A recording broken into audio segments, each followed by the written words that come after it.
Step into Value Zone. Value Zone. Hypermart. Patancheru. అంటే మేము already Kaushal గారిని బీబీలో చూసేసాం. అవును. అతని ఎమోషన్ చూసేసాం, అతని ప్రేమని చూసాం, కోపాన్ని చూసాం, ఫైటింగ్ చూసాం. మాకు తెలియని విషయం ఏదైనా చెప్పాలి ఇప్పుడు మీరు కౌశల్ గారి గురించి. మీకు తెలియని విషయం అంటే బిగ్ బాస్ ఆయన చెప్పినట్టు బిగ్ బాస్లో ఒక క్యారెక్టర్ కంప్లీట్ క్యారెక్టర్ని మీరు చూడొచ్చు. ఆల్మోస్ట్ వాళ్ళు అన్నీ చూసేశారు. ఇంకా ఆయనకి తెలియదంటే ఈజ్ టూ ఫ్రెండ్లీ అండి. లైక్ చాలా కోపంగా ఉంటారు, తక్కువ మాట్లాడతారు. అమ్మో కౌశల్ గారా అనే వాళ్ళకి తెలియనిది ఏంటంటే ఆయన చాలా యూనో ఫ్రెండ్లీ అనమాట. చాలా సాఫ్ట్, చాలా చాలా చాలా బాగా మాట్లాడదు. ఒక్కసారి ఆయనకి నచ్చారంటే మాత్రం లైఫ్లో ఆయన అంత ఈజీగా వదలరు మనుషులు. మేము ఇన్స్టాగ్రామ్ చూసిన తర్వాత ఇవి తెలుసుకున్నాం అన్నమాట. రెగ్యులర్గా అతని వీడియోస్ ఎవరైతే ఫాలో అవుతారో యూట్యూబ్ కానీ ఇన్స్టా కానీ తెలిసిపోతుంది ఇప్పుడు మీరు చెప్పినవన్నీ. Yeah too much of friendly, too much of you know మంచితనం. లైక్ ఫ్యామిలీకి ఎక్కువ ఇంపార్టెన్స్ ఇస్తారు. ఫ్యామిలీ, పిల్లలు, yes, వైఫ్ yes, yes. కదా, ఫస్ట్ పిల్లలు. Caring, love. మాకేంటంటే పర్టికులర్ అకేషన్ లేకపోతే ఇదిగో ఈ హాలిడేస్ వచ్చాయి, ఈ అకేషన్ ఇలా సెలబ్రేట్ చేసుకుందాము, ఇలా ప్లానింగ్ ఏమి ఉండదు. ఆయన ఎప్పుడు ఫ్రీ ఉన్నారు అంటే అప్పుడు మేము స్పెషల్గా ఆ అకేషన్ ఆ పర్టికులర్ టైంలో సెలబ్రేట్ చేసుకుంటాం అనమాట. బికాస్ టైం మాకు చాలా తక్కువ ఇస్తారు. అంటే other than shoots, movies or projects ఇవన్నీ పక్కన పెడితే మీరు ఇందాక చెప్పినట్టు office, modelling, like everything, ads, events, everything ఉంటుంది. ఆఫీస్ వర్క్స్ 24/7 ఆయన ఎప్పుడు బిజీగా ఉంటారు. ఆ పర్టికులర్ టైంలో ఎప్పుడైనా ఒక్క రోజు మాకు ఫ్రీ టైం ఉందంటే అదే మాకు పండగ అనమాట. సో లైఫ్ అంతా ఫ్యామిలీతో గడుపుతున్నారు మళ్ళీ ఒక రోజు. అంటే మీకు పెట్టే పోస్టులు కానీ ఇన్స్టాగ్రామ్లో పెడుతున్నట్టు కానీ అవన్నీ కూడా మేము ఎప్పుడైతే అకేషన్ సెలబ్రేట్ చేసుకుంటాం అవే అట్లా యూజ్ చేస్తూ ఉంటాం. అవే ఉంటాయి. ఇప్పుడు రీసెంట్లీ మేము క్రూజ్ వెళ్ళాము. సో అవి పెడుతూనే ఉంటాం. లైక్ నెక్స్ట్ మళ్ళీ ఇంకొకటి ఏదైనా సెలబ్రేషన్ అయ్యేంత వరకు ఆ కంటెంట్ ఉంటుంది. సో అదేం కాదండి, నాకు ఓన్లీ ఫ్యామిలీ తప్ప I don't have much friends అనమాట. నా ఫ్యామిలీ నా ఫ్రెండ్స్ వాట్ ఎవర్ అనమాట. అంటే మనం ఎవరైతే ఫ్రెండ్స్తో బయటకు తిరుగుతామో లేకపోతే పార్టీ చేసుకుంటామో నాకు అలాంటివి ఎవరు లేరు అనమాట. అలాంటివి నేను ఎక్కువ వెళ్ళను కూడా. సో మ్యాక్సిమం నేను టైం స్పెండ్ చేసేది అంటే పిల్లలతోని, మా వైఫ్తోని, అంతే. సూపర్. అండ్ నీలిమ గారు నాకు ఒక్క క్వశ్చన్ అండి. అంటే తను బీబీలో ఉండేటప్పుడు, బిగ్ బాస్లో ఉండేటప్పుడు, హౌస్లో ఉండేటప్పుడు మీరు బయట అసలు ఎలా ఉన్నారు? అంత చిన్న బేబీని పెట్టుకొని డైలీ ఫైటింగ్ అవుతునేటప్పుడు, గొడవ పడుతున్నప్పుడు, తను ఒక్కరిని కార్నర్ చేసేటప్పుడు అంటే మీ ఇన్నర్గా మీరు ఎలా ఫీల్ అయ్యేవాళ్ళు? ఎలా టెన్షన్ ఫేస్ చేసేవాళ్ళు? యాక్చువల్లీ నాకు ఇప్పుడున్నంత తెలివితేటలు అప్పుడు లేవు. లైక్ బిగ్ బాస్ ద్వారా నేను చాలా నేర్చుకున్నాను. ఆ గేమ్ ఈయన ఎంత ఫేస్ చేశారనేది ఆయన పర్సనల్గా అందరు చూశారు. బట్ బయట నేను ఒక్క ఇంటర్వ్యూ కూడా ఇవ్వలేదు. లైక్ నేను ఎలాగా ఉన్నాను, హౌస్లో ఆయన పడుతున్న కష్టానికి బయట నా లైఫ్ ఎలా ఉంది అనేది నేను ఎవరికి షేర్ చేయలేదు. నాది వచ్చేటప్పటికి I don't even know how to like operate the Instagram, social media. I don't even know the passwords ఇన్స్టాగ్రామ్ని ఆర్ యూట్యూబ్. అసలు యూట్యూబ్ని ఎలాగా లాగిన్ అవ్వాలి, వీడియోస్ ఎలా పెట్టాలి, ఇవేమీ తెలియదు అనమాట. చాలా కష్టం. అంటే నేను అన్ని డేస్ ఉంటారు అనేది కూడా తెలియదు నాకు. లైక్ వెళ్ళారు, వస్తారు, ఓకే. అంటే వెళ్ళేటప్పుడు సర్టన్ అమౌంట్ కూడా ఇవ్వలేదు ఆయన. జస్ట్ వెళ్ళే ముందు నేను ఇన్స్టాగ్రామ్ లో పోస్ట్ ఎలా పెట్టాలో చెప్పాను అనమాట. ఆయన ఇదిగో ఇలా అప్పుడు నాకు లాగిన్ ఇన్స్టాగ్రామ్ లో అవ్వాలి. కూడా 177 ఫాలోవర్స్ ఎంతమంది ఉండేవారు అంతే. ఫేస్బుక్ లో అప్పుడప్పుడు తనకి అకౌంట్ ఉంది కాబట్టి ఫేస్బుక్ అప్పటికి కొంచెం పాపులర్ అనమాట. So she knows how to keep a pictures అనమాట ఫేస్బుక్ వరకు. ఇన్స్టాగ్రామ్ అప్పుడే కొత్తగా అప్పటికే పరిచయం అవుతుంది అందరికి. So she doesn't know much అనమాట. అంటే యూట్యూబ్ అసలు తెలియదు అసలు. యూట్యూబ్ ఉంది, నాకు అకౌంట్ ఉందని కూడా తెలియదు. నా సంగతి మొత్తం వేస్ట్ చేస్తుంది యూట్యూబ్. యూట్యూబ్ చాలా మంది ఇప్పుడు చాలా మంది తెలివిగా ప్యాకింగ్ అని అదని ఇదని మొత్తం లాక్స్ చేసుకొని, అంతెందుకు ఓటింగ్ ప్రాసెస్ కూడా వాళ్ళు ముందుగానే రికార్డ్ చేసుకొని పర్టికులర్ టైంలో అది రిలీజ్ చేసుకుంటున్నారు through family members or anybody. వాళ్ళు ఆపరేట్ చేస్తున్నారు. కానీ ఆ పర్టికులర్ టైంలో నాకు అంత ఐడియా లేదు. లైక్ ఎలా పెట్టాలి ఏంటి అనేది కూడా. ఓన్లీ లాగిన్ అయ్యి ఇన్స్టాగ్రామ్ పోస్ట్ ఎలా పెట్టాలి ఒకటే నేర్పించారనమాట.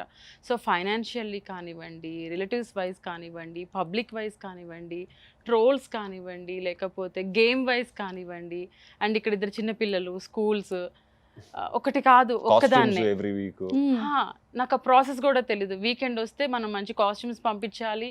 అండ్ కమింగ్ టు కౌశల్ గారు అంత యూనిక్గా ఉండాలి. అంటే నాకు అంత లేదు. అంటే స్పాన్సర్స్ ఉన్నారు, వీ కెన్ యూటిలైజ్ దెమ్. లేకపోతే ఒక 1 వీక్ టైంలో ఎలా పంపించాలి కాస్ట్యూమ్స్, ఇవేం చెప్పలేదు ఆయన. చక్కగా వెళ్ళిపోయారు. వీకెండ్ అంటే వస్తే నాకు నేను నాకు బిగ్ బాస్కి వెళ్తే నాకు కూడా తెలియదు. పాపమండి. I'm the last one who entered inside అనమాట. అంటే అందరికీ 1 month ముందు ఇన్ఫార్మ్ చేస్తే నాకు ఇంకా ఎగ్జాక్ట్గా 10 రోజుల ముందు they told me that I'm going. I'm the last option to go inside అనమాట. అంటే ఇలా అప్పుడు లాస్ట్ ఆప్షన్ వల్లే ఫస్ట్ అవుతారు కౌశల్ గారు. I'm the really last option. అప్పటికి మొత్తం 17 మంది 18 మంది కంటెస్టెంట్స్ ఫైనలైజ్ అయిపోయారు. సీరియల్ నుంచి ఒక కంటెస్టెంట్ని లోపల పంపిస్తే జనాలు ఎలా రిసీవ్ చేసుకుంటారు, ఈ సీరియల్ టీవీ యాక్టర్స్ ఆడగలరా లేదా అన్న డైలమాతో నన్ను ఒక ఎక్స్పెరిమెంట్గా అందరూ డిస్కస్ చేసుకుని, సర్లే వీళ్ళు send him as experiment, let's see small screen ఎంతవరకు బిగ్ బాస్కి యూస్ఫుల్ అవుతుంది అని చెప్పి నన్ను పంపించారనమాట. అది కూడా నాకు లాస్ట్ 10 days ముందు ఇన్ఫార్మ్ చేశారు. ఆ 10 daysలో ఫుల్ కమిట్మెంట్స్ ఉన్నాయి. I'm doing 2-3 corporate companies events ఇవన్నీ. ఎల్లుండి బిగ్ బాస్ హౌస్లోకి ఎంటర్ అవుతున్నానంటే నాకు ఎల్లుండి వరకు I have my 5 days event అనమాట, లియోనియో రిసార్ట్స్లో అనమాట. సో 3rd day నేను ఈవెంట్ చేసి 4th 5th day నా అసిస్టెంట్స్ కప్ చెప్పి దాని 5th day ఎంటర్డ్ అనమాట. నాకు వెళ్ళే టైంకి అసలు తనతో స్పెండ్ చేసే టైం అసలు లేదు, తనకు చెప్పాల్సిన టైం కూడా లేదనమాట. అట్లీస్ట్ బ్యాంక్ అకౌంట్ సైన్ చేసి చెక్స్ కూడా ఇచ్చే టైం లేదనమాట. ఐ జస్ట్ వెంట్ అనమాట. స్కూల్ తనకి డబ్బులు లేవు అడ్మిషన్ స్కూల్కి.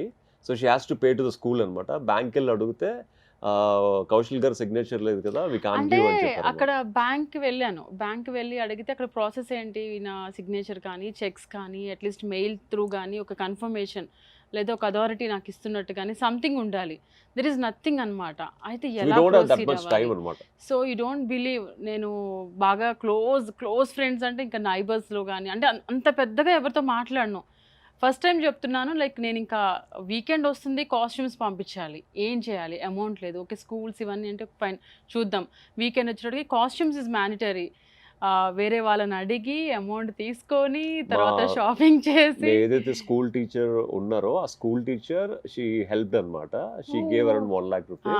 సో ఆ డబ్బులతో she spend money for my అది కాస్ట్యూమ్స్. ఒక 2 weeks అయిపోయింది. మళ్ళీ నాకు అర్థం కాలేదు. తనకి స్పాన్సర్స్ వస్తారు, ఇలా బిగ్ బాస్ పంపిస్తే స్పాన్సర్స్ మీరు ఏమైనా చెప్పాలి కదా, ఏం ఏమీ చెప్పకుండా చెప్పలేదు. నేను అనుకుంటాను, నాకేం తెలుసు థర్డ్ ఫోర్త్ వీక్ లో వచ్చేస్తాను. అప్పుడు okay that's what I learn.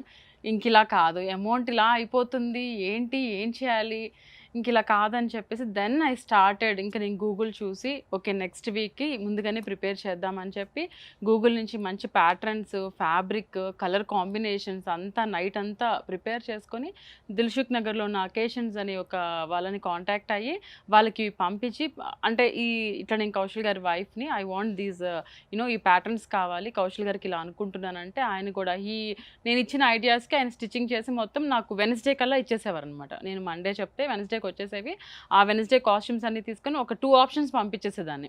ఒకవేళ ఏదైనా ఒకటి ప్రాబ్లం ఉన్నా ఇంకొకటి యూటిలైజ్ చేసుకుంటారు కదా అని చెప్పి అట్లా నేను సీజన్ అంతా కూడా ఆయన కాస్ట్యూమ్స్కి ఎప్పుడు కాల్ వస్తుందో, ఏ అవసరం ఉంటుందో 24/7 అలా వెయిట్ చేసేదన్నమాట. అంటే మార్నింగ్ అంతా ఈ వర్క్తో సరిపోయేది, ఈవినింగ్ అయితే ఈయన షో చూసేదాన్ని, అక్కడ ఏడ్చుకునేదాన్ని ఒక్కదాన్ని. అండ్ దెన్ షో అయిపోయాక అప్పట్లో మనకి ఇది ఉండేది లైక్ మిడ్ నైట్ కంటెంట్ ఉండేది అనమాట. సో మసాలా ఉండదు.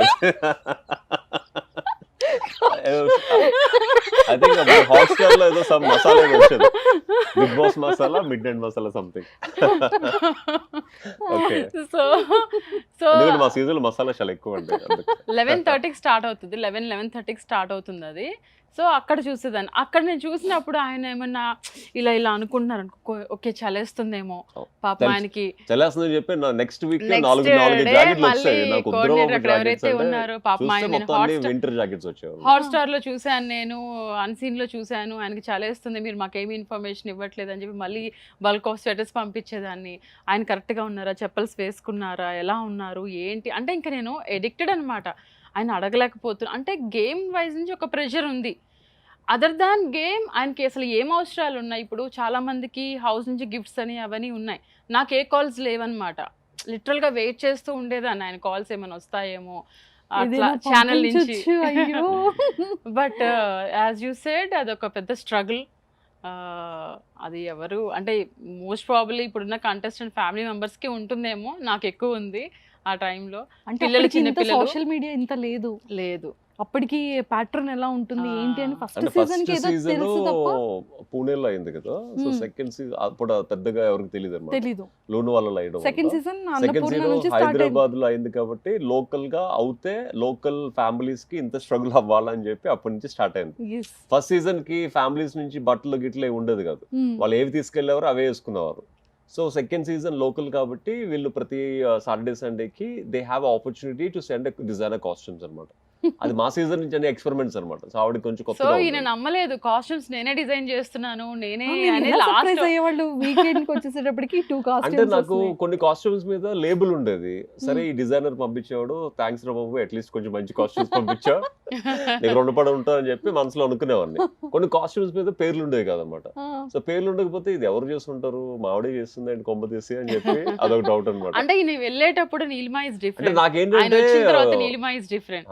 నాకు భయం ఏంటంటే ఎక్కడ అప్పులు చేసి కాస్ట్యూమ్స్ అన్ని కొని పంపించేస్తుందో, ఇక్కడ నేను సంపాదించిన డబ్బులన్నీ కాస్ట్యూమ్స్ బయటికి వెళ్ళి అప్పులు తీర్చుకోవాలేమో చెప్పి నా భయం అనమాట. ఆయనకి నా మీద 1% నమ్మకం కూడా లేదు. నేను అప్పటికి ఇవన్నీ బయటకు handle వస్తే చేస్తున్నాను బిల్ అని. ఇచ్చింది అనమాట, 75,000 బిల్ కాస్ట్యూమ్స్ కి. అంటే 75,000 she bought in the shop. అప్పుడు కొంచెం రిలీజ్ అయ్యి క్లాత్ కొని తర్వాత డిజైనర్ కి ఇచ్చి స్టిచ్ చేసింది. తర్వాత కొంతమంది డిజైనర్స్ వచ్చారు అంటే అనుకుంటా. ఎక్కువ పెయిన్ఫుల్ ఏంటంటే సీజన్ లో మా కిడ్స్ చిన్నపిల్లలు అవును. టెలికాస్ట్ అయ్యే ప్రతిదీ చూసేవారు. ఏమైంది పప్పాకి, ఎందుకు అలాగా, అందరూ ఎందుకు ఫైట్ చేస్తున్నారు, అందరూ ఆ జైలుకి ఏంటి, అసలు వాళ్ళ క్వశ్చన్స్కి ఆన్సర్స్ ఉండేవి కాదనమాట.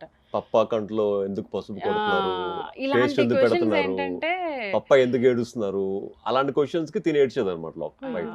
అంటే ఆడియన్స్ ఎలా రిసీవ్ చేసుకుంటారంటే అక్కడ కనిపించేది ఇప్పుడు స్టార్టింగ్ ఫస్ట్ 1-2 వీక్స్ 1 వీక్ అని అనుకుంటా కొంచెం నెగిటివిటీ స్టార్ట్ అయింది. వాళ్ళకి తెలియదు వాట్ ఈస్ కౌశల్ అనేది. టూ ఎర్లీ టు జడ్జ్ ఏ కంటెస్టెంట్ని మనం ఒక 1 వీక్లో మనం జడ్జ్ చేయలేం. నాట్ ఈవెన్ లైక్ వెళ్తున్న కొద్దీ ఆ జర్నీ చెప్తుంది, బట్ అంత టైం తీసుకోరు. వెంటనే దే స్టార్టెడ్ అబ్బా ఇలా ఉన్నారు అలా ఉన్నారు అని ఏవేవో అమ్మాయిలు అవి ఇవి. అంటే అసలు ఈ గేమ్ వెళ్ళింది ఎందుకు, ఏమొస్తుంది దీనివల్ల అనేది నాకు ఒక ఫస్ట్ వీక్లో నాకు అయిపోయింది. ఇంకా అంత ఓపిక లేదు. ఇంకా ఇక లిటరల్లీ వచ్చేస్తే బాగుండు, ఎందుకు అంత బాధ, we know what our family member అనేది బయట టూ ఎర్లీగా తీసేసుకుంటారు. అదే ఒక ఎపిసోడ్లో ఆ పర్టికులర్ టైంలో కౌశల్ గారు రివర్స్ అయ్యి నేను ఉన్నా పర్లేదు లేకపోయినా పర్లేదు నా క్యారెక్టర్ని మీరు జడ్జి చేయకూడదు అని చెప్పి ఆయన రియలైజ్ అయ్యి ఎదిరించి చెప్పారు ఆడియన్స్కి. ఆ ఎపిసోడ్ లేకపోతే ఏంటి పరిస్థితి, రైట్? అట్లా ఉంటుందన్నమాట. సో లక్కీగా ఈ ఎపిసోడ్ అయింది, నెక్స్ట్ డే ఆయన వచ్చేసినా పర్లేదు, థ్యాంక్ గాడ్ అనుకున్నా. But with all your blessings ఆయన గెలిచి కప్పు పట్టుకొని వచ్చారు బయటికి. సో గైస్ సారీ, ఎందుకంటే మంజుల గారికి ఈ క్వశ్చన్స్ అన్ని 2018 నుంచి రాసుకున్నారు పాపం. కాకపోతే ఆవిడకి నన్ను కలిసే టైం లేక, లేకపోతే ఇద్దరం కలిసి ఇంటర్వ్యూ చేసే టైం లేక 2023లో అప్పుడు క్వశ్చన్స్ అని అడుగుతున్నారు. మీరు అసలు ఎటువంటి బోర్ ఫీల్ అవ్వద్దు, అంటే ఎప్పుడు ట్రెండింగ్ లో ఉంటది కాబట్టి 2018 బిగ్ బాస్ ఆల్వేస్ ట్రెండింగ్ కాబట్టి, అంటే ఈ క్వశ్చన్స్ అన్ని చూస్తున్నావు మళ్ళీ ఏమంటావు అని ఫీల్ కానీ అవ్వద్దు. నేను ఎవరికి లేదు, షేర్ లేదు. చేయలేదు. కాకపోతే కొన్ని కొత్త విషయాలు అంటే ఎవరు అడగనివి మంజుల గారు అడుగుతున్నారు కాబట్టి అవి మీతో షేర్ చేసుకుంటాం. పాపం. Just bear it. ఆ టైంలో చాలా మంది నాకు కాల్స్ చేసి చాలా మంది ఛానల్స్ అడగాలనుకున్నారు, కానీ I don't want to spoil his game అనమాట. అంటే ఆయన ఒక వేలో వెళ్తున్నారు, మనం ఏదో తెలిసి తెలియక మాట్లాడేసి ఆయన ఫ్లో ఒక రకంగా ఉంటుంది. ఆయన ఒక పర్టికులర్ గేమ్ అలా ఆడారు అనేది ఆయనకే తెలుస్తుంది. మనం బయట ఉండి నేను ఏదో ఆన్సర్ చేసేసి ఎందుకు డిస్టర్బ్ చేయడం అనేది ఎవరికి నేను ఇంటర్వ్యూస్ ఇవ్వలేదు. బిగ్ బాస్ గురించి ఇది ఫస్ట్ టైం నేను మాట్లాడుతున్నా. అంటే తను ఎంత బాగా అందరినీ హోల్డ్ చేసిందంటే, ఓ పక్క వైజాగ్ నుంచి మా సిస్టర్ కి కాల్స్ అనమాట. వైజాగ్ లో ఉన్న యూట్యూబర్స్ అందరూ సిస్టర్ దగ్గరికి వెళ్ళిపోయి కౌశల్ గారు చెల్లి కదా మీరు, మీతో ఇంటర్వ్యూస్ చేసేస్తాం అని చెప్తే, అక్కడ మా సిస్టర్ని ఎవరికి ఇంటర్వ్యూస్ ఇవ్వద్దు, మీరు ఏం ఆడతారో అక్కడ అతనికి అది ప్లస్ అవ్వచ్చు మైనస్ అవ్వచ్చు అక్కడ ఆపి, ఒక పక్క మా ఫాదర్ని అందరూ ఇంటర్వ్యూస్ ఇవ్వండి అని, ఒక పక్క మా ఫాదర్ని ఎవరికి ఇంటర్వ్యూస్ ఇవ్వద్దని, ఒక పక్క తనని కూడా ఎవరికి అందరూ అడుగుతున్నా ఇంటర్వ్యూస్ ఇవ్వకుండా అలా హోల్డ్ చేసుకుని సీజన్ అంతా ఇంటర్వ్యూస్ ఇవ్వకుండా, అంటే ప్రతి ఒక్కరు ఏంటంటే అరే కౌశల్ సిస్టర్గా కౌశల్ ఫాదర్గా మేము బయటకు కనిపిస్తే మాకు ఇంకా రికగ్నేషన్ వస్తుంది అని థాట్లో ఉంటారు. బట్ అందరినీ ఆపి హోల్డ్ చేసి ఎవరి చేత ఇంటర్వ్యూస్ ఇవ్వకుండా లాస్ట్ వరకు ఉందంటే దట్ ఈస్ గ్రేట్ యాక్చువల్. అంటే నెగటివ్గా అర్థం చేసుకుని ఇప్పుడు మా ఫ్యామిలీ మెంబర్స్ అర్థం చేస్తున్నారు వద్దు వదిన అనగానే ఓకే ఫైన్, బట్ మేబీ వాళ్ళు తిని చెప్తుంది ఎందుకు ఇవ్వకూడదు అనుకున్నట్టయితే డిఫరెంట్గా ఉండేది. బట్ అంటే ఆ ఫ్యామిలీని కంట్రోల్ చేసుకుంటూ వస్తున్న నెగటివిటీని కంట్రోల్ చేసుకుంటూ పిల్లల్ని చూసుకుంటూ ఫైనాన్షియల్ ప్రాబ్లమ్స్ స్వెటర్స్ స్లిప్పర్స్ మీరు అనుకునే వాళ్ళు ఈ స్వెటర్స్ ఏంటి ఈ టైంలో ఇలా వచ్చేస్తున్నాయి. ఎంత ఉక్క పెడుతుంటే స్వెటర్లు పంపించింది అంటారు బాబు. ఇలా అనుకుంటే నా చేతులు వేడికి అనుకుంటున్నాను కదా, దీనికి స్వెటర్లు ఎంత అంటే చాలా మిస్ అయిపోవడం ఒకటి ఉంటుంది, అది కాకుండా గేమ్ పెయిన్ ఒకటి ఉంటుంది, పిల్లల ఎక్వేషన్స్ అబ్బా ఒకటి కాదు. ఆ టైంలో చాలా అండర్ ప్రెషర్ అనమాట.